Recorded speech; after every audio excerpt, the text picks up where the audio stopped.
Hey everybody, it's been a long time since I recorded a video. A lot happened, and I'm going to tell you about it right now. Let's get this fucking thing off. There you go. Much better. If you can't tell, I'm pretty triggered. And I've been this way for a while. And let me tell you why. Let me tell you a little bit of what I figured out since the last time I spoke to you guys.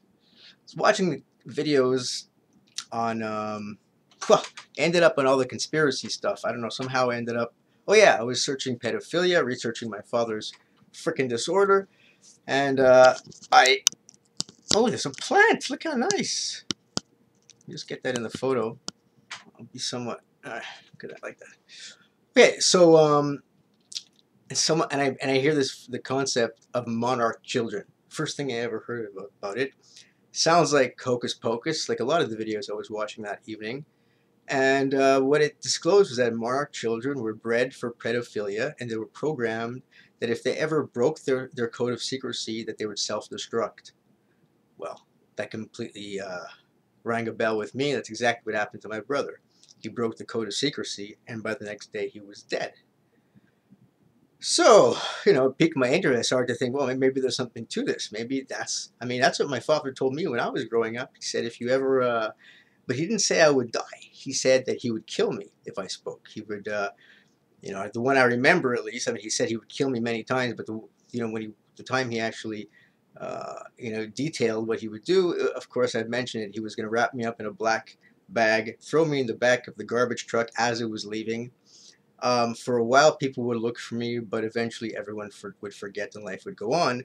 Which is why I called the police on him when the young boy went missing here, and the boy is still not being found. And I tell you, people, I still think it's him. I still think it's my father. Everything fits. Maybe the police maybe the police think also it's him. Maybe they're watching him. Maybe they're investigating him. They didn't find the boy in the river, and my dad's a fucking creep. That's all I know. The more I remember about both my parents, the more I'm disgusted and sickened. All right. My mother, I remember her. Anyways, I don't talk about that. So I'm going on from this monarch children thing. I'm thinking maybe, you know, that's what happened. I mean, my father had my brother for 2.5 years before I was born, all alone. And God knows what he went through and what he was programmed. But in the end of the day, what happened to him fit the monarch children. So I listened more, and it was all about, of course, organized crime and MK Ultra.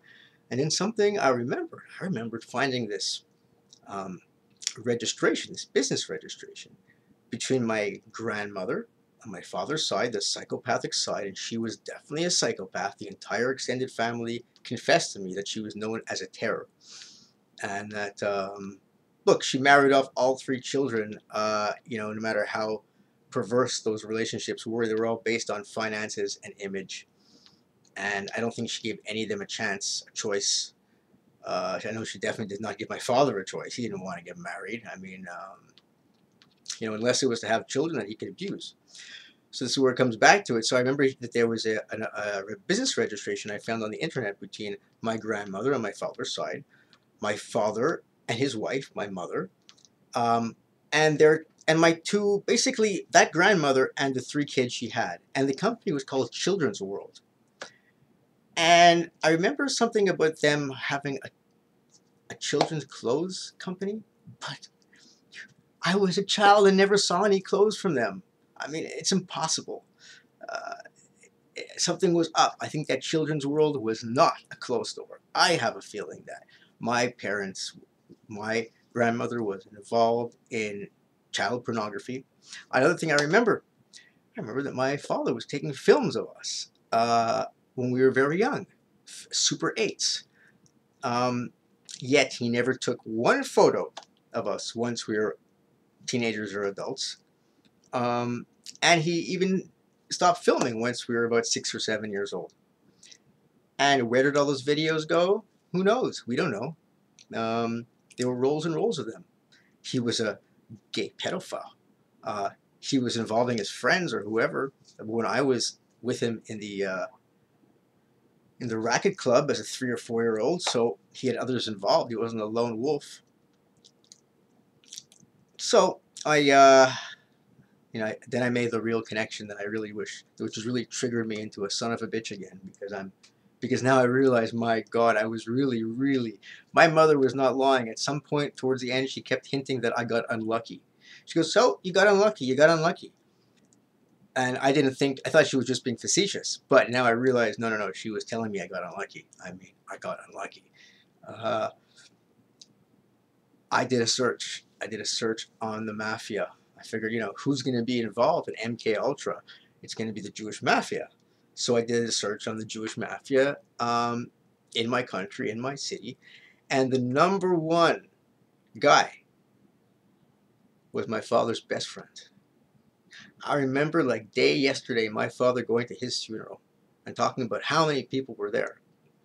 And this guy was not just an acquaintance. This guy was mentioned all through my childhood.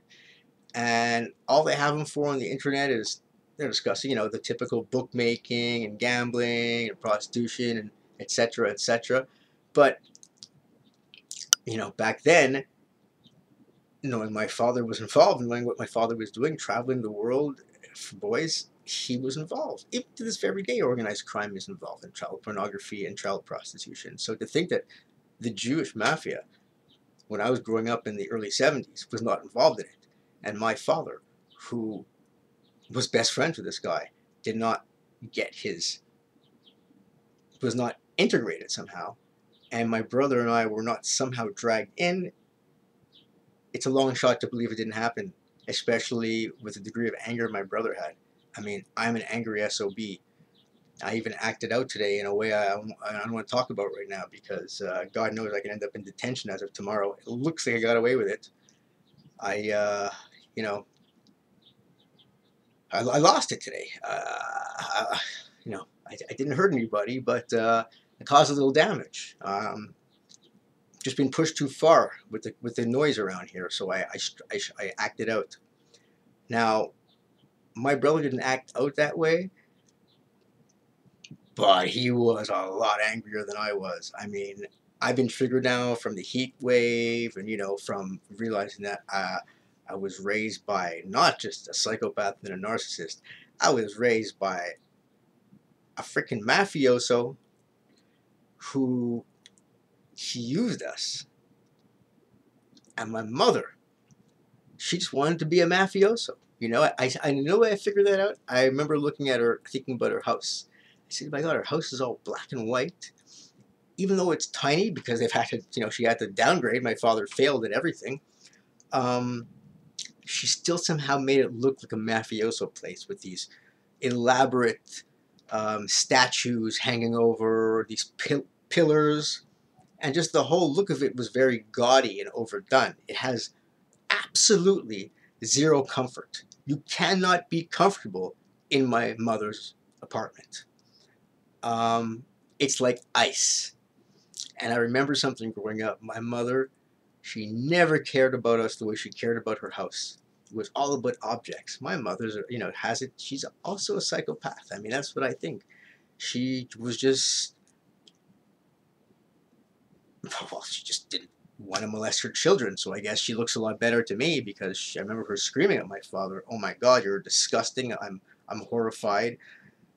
She would call him a bug. And he would just sink away looking defeated. And I never understood why, because they told me it was about business. Now I know it wasn't about business.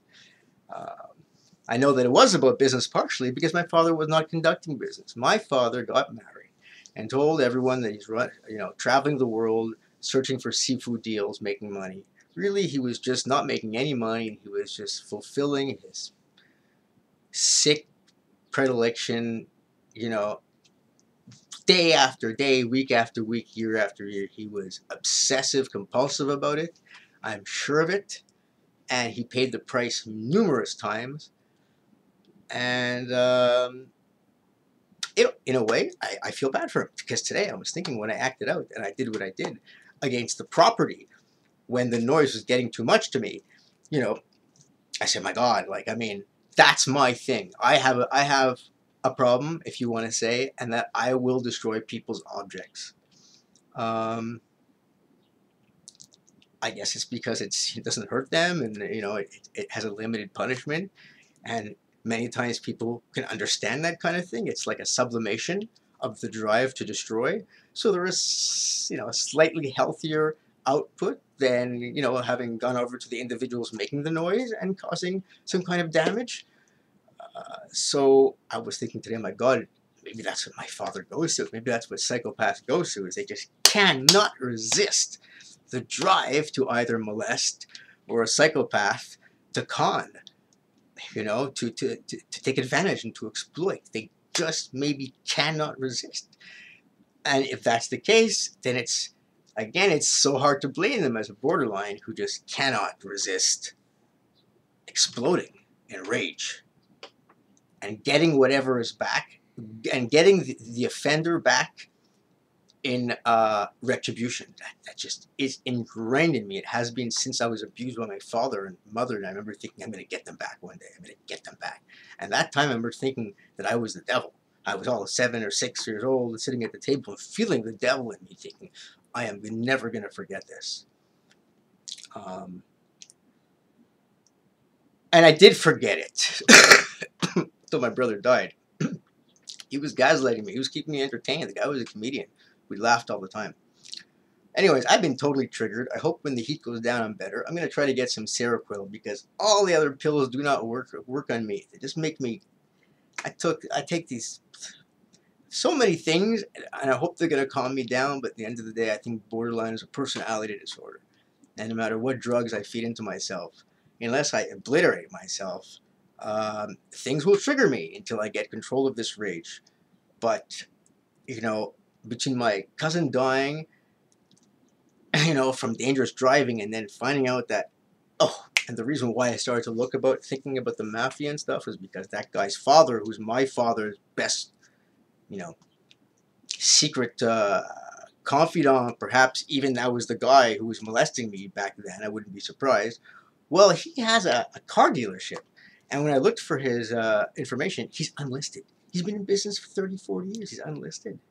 He's also mafia. These guys are all the Jewish underground. They can't, maybe they're past it. Maybe they're still involved.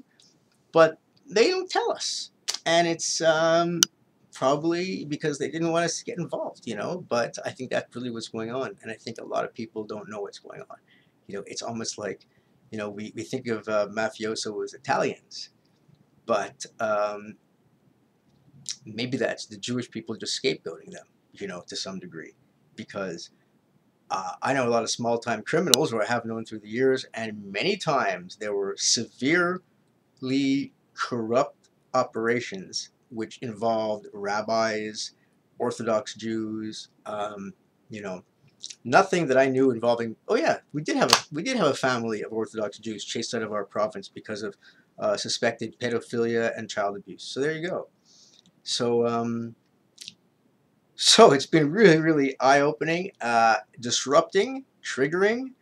It's a whole new thing to deal with, and I have not gone any further. Once I made the connection to my father and that big mafioso, I said, okay, you know what? Start writing my book. I've started. I'm going to hit the crowdfunding soon because I'm getting arthritis in my fingers from doing this can thing.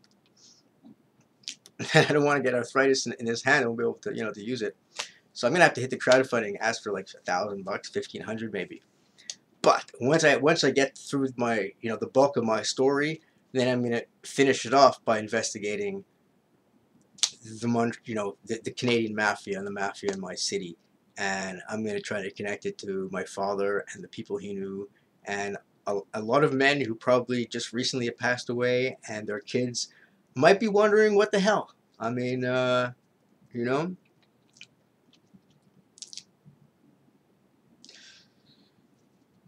Okay, everyone, I don't know what everyone's going through. It's been insanely hot. I've been insanely triggered. I've been a danger to myself.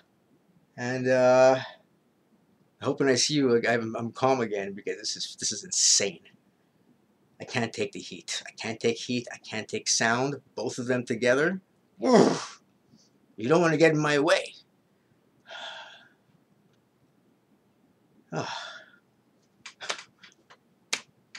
Bye.